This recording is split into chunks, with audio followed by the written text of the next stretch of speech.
Hello there and welcome to the Arsenal versus Liverpool preview. It is happening on Saturday this week and the real football has now returned. Liverpool have 9 games left to go, 27 points to play for, and we need to be playing for every single point that is available as hard as possible and as much as possible. And we've got a lot of games coming up anyway in quick succession. Champions League obviously kicking in with Real Madrid as well. But this is the first game that is right in front of us after what has to be said, for me, in my opinion, a really, really spectacularly boring international break. Didn't watch any football at all and it has been boring. So I'm really excited to see us come back and get back into Premier League action, coming up against a tough opponent in Arsenal as well. Bit of a Forrest Gump. You don't know what you're going to get with Arsenal, but the very same can apply to Liverpool here as well. Let me know what your thoughts are ahead of the game. Let's dive straight in and have a look at some key things before we go into previewing the game. So,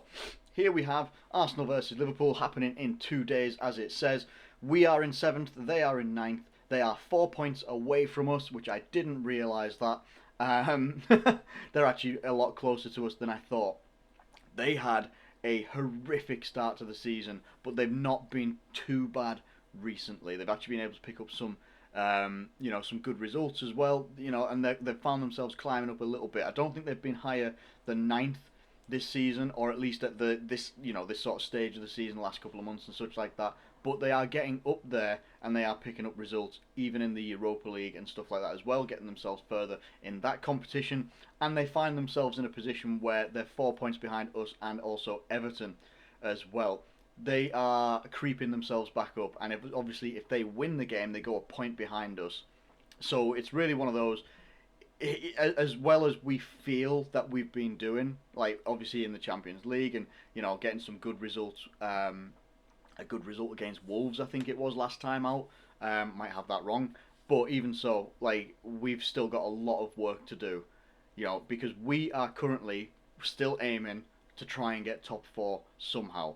We are 5 points away from the top 4, but it's still difficult teams to try and overtake. Likes of Tottenham, likes of West Ham, Chelsea. Getting into top 3, that's out of the window, in my opinion. And we have to go out there and win this game against Arsenal to really stand a chance of getting into the top 4 somehow. Otherwise, we're going to have to go and try and win the Champions League this season. And with the competition and the teams that are left in the Champions League, it's not going to be easy.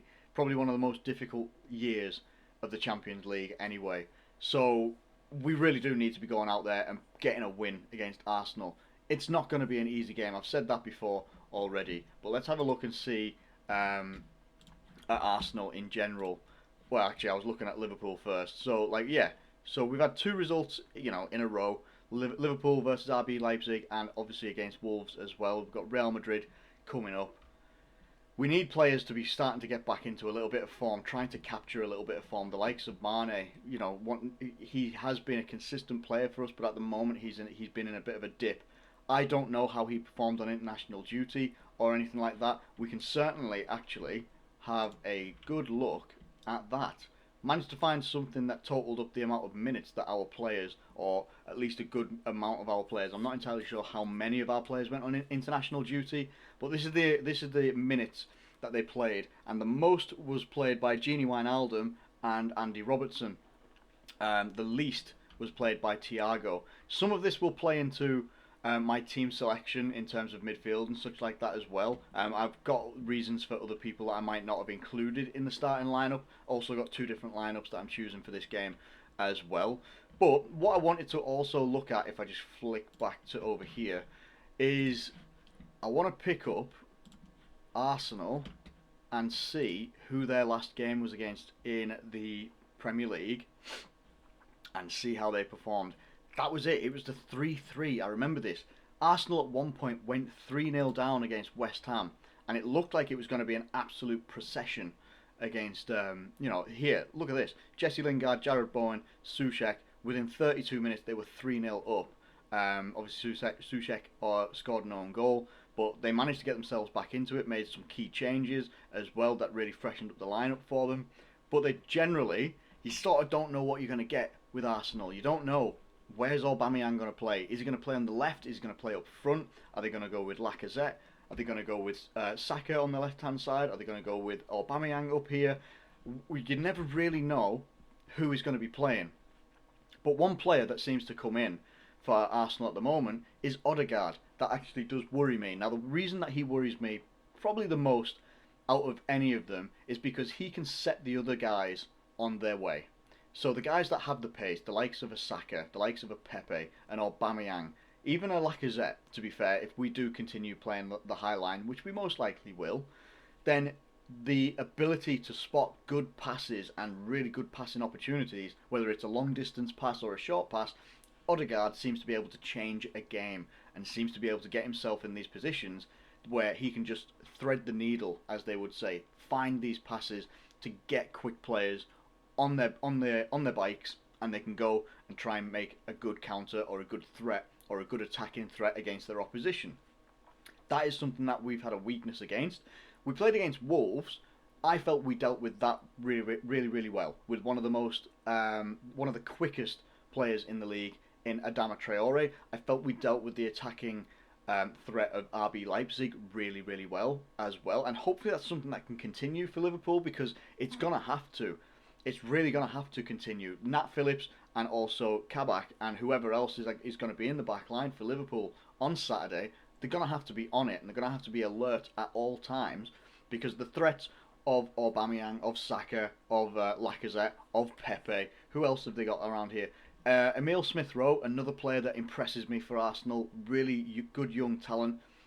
He just looks to attack all the time. He's not the quickest player, but his close control and his ability and physicality to hold players off as well while he's trying to create an attacking threat, it really does impress me.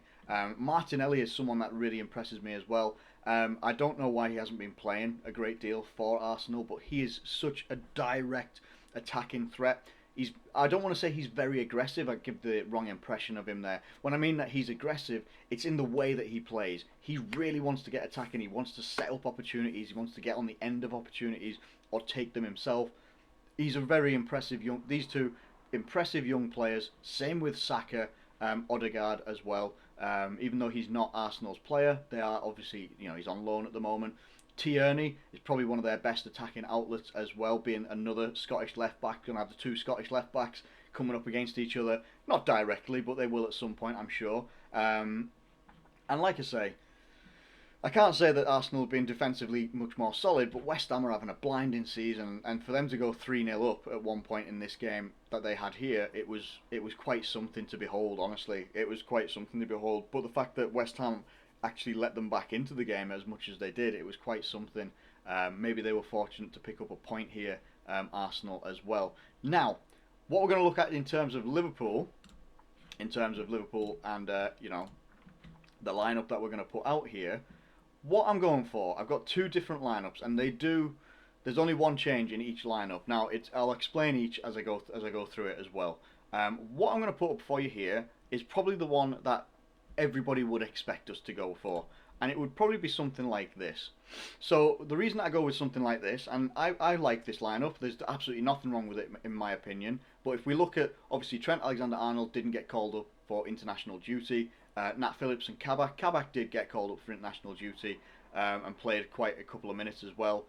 Can't entirely remember how many it was, but even so, regardless of any of that, it's a good balance. This is now becoming almost a in sync sort of back line and defence in terms of the goalkeeper as well. These guys are starting to play together a lot more at the moment, and probably will for the rest of the season as well. Fabinho in midfield, for me, it's an absolute no-brainer. Gini Wijnaldum's played quite a bit for the Netherlands as well. Done well in at least one of the games as well. I know they lost the game against Turkey as well. I think they lost it 4-2, their opening game. But even so, I think Gini Wijnaldum comes in here and would probably end up playing as captain. Otherwise, if not, might be James Milner, because I think Milner is Milner's fit. I think he is. We don't have any other injury issues or anything like that that I know of right now at 1 on Thursday afternoon. And then Thiago didn't play a great deal of minutes for Spain, and I think that it would make sense to have Thiago involved here as well. Mane, Salah, and Jota.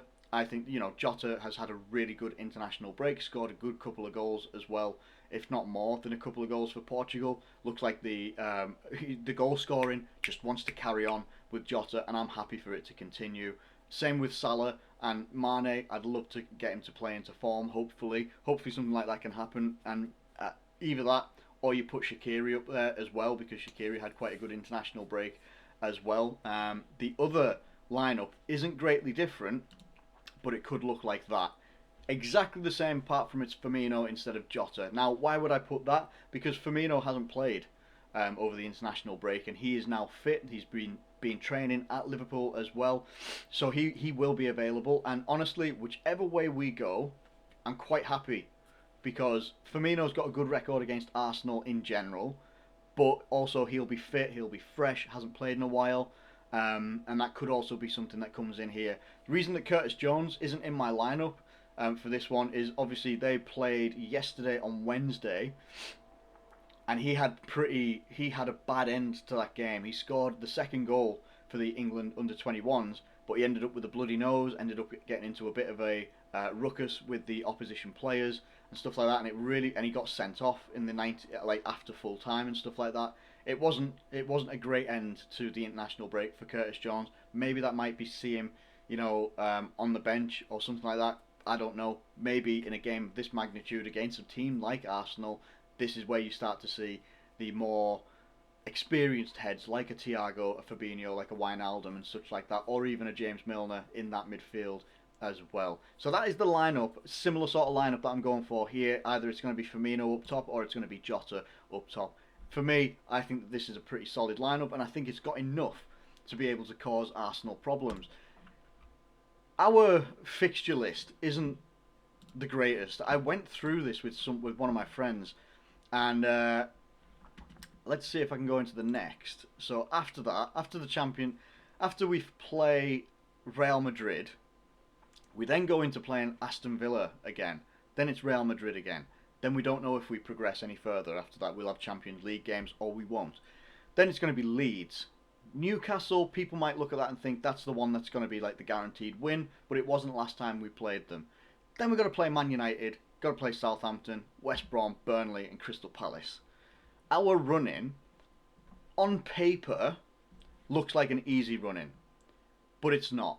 No game in this season has been an easy run-in for us. This is why it's imperative for Liverpool to be going out there and getting 3 points as often as possible. As often as is humanly possible for us. Whether we win by 1-0, 2-1, 3-2, 4-3, you see where I'm going with this. Whether we win, I just want us to win games, and all of us want Liverpool to win games.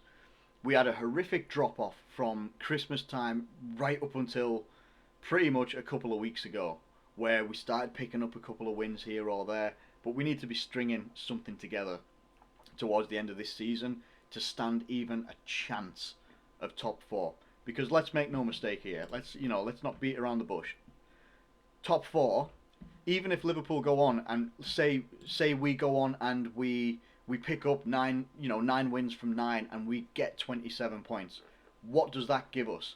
So we're on 46 right now, 66. That takes us to about 73, 70, 72, 73 points if we were to win every single game. But then you also have to take into account that other teams, Chelsea, West Ham, Tottenham, all have to lose their games as well. And also Everton can't match our goal difference because they're on the same points as us. They would have to have a lesser goal difference than us for us to get top 4. It's a massive, massive ask for that to happen. We have to take it on a game-by-game basis at the moment. And the game that's in front of us right now is the one that is against Arsenal. And I don't want to say I'm confident, because I think this is going to be an end-to-end game. I think this is going to be a game where you see Liverpool have the possession, like majority possession, depending on how Arsenal set up, depending on who they go with in midfield, all that sort of stuff. I think you're going to see Liverpool have quite a bit of possession in this game. In games recently where we've had a lot of possession, we haven't always been able to do a great deal with it. I actually think when we played against Wolves, we had slightly less or almost matched in terms of possession. And it was a very good game, end to end as well. But like we were having to defend quite a bit.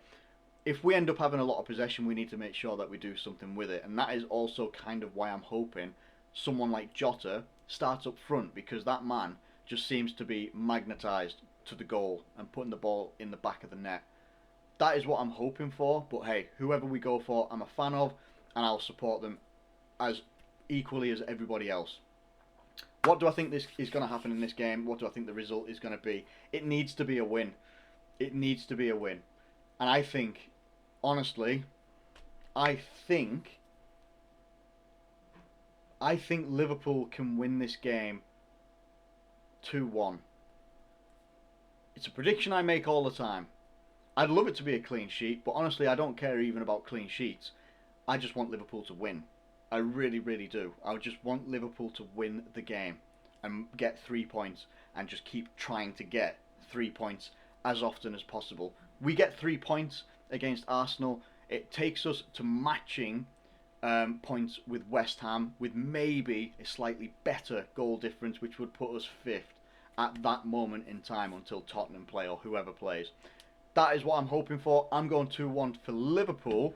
Let me know what you think in the comments below. Love seeing any of your comments, and thank you all for your support, even over the international break when I didn't make any videos. But we're back in full steam now. The run-in is happening for Liverpool, and we have to make sure, oh, Liverpool, please, just make sure that we can try and go out there and don't give the loudest social media fan base ammunition against us. That would be absolutely fantastic. Anyway, I'm going to get out of here for now. Please do enjoy your Friday. I'm not making any videos tomorrow because things are a little bit meh at work. That's as best as I can put it, to be honest with you. But on Saturday or Sunday, there will be a review of the game against Arsenal. So I will see you then for the next video. But for now, do take care of yourselves, look after yourselves, have a good day, and I'll catch you later.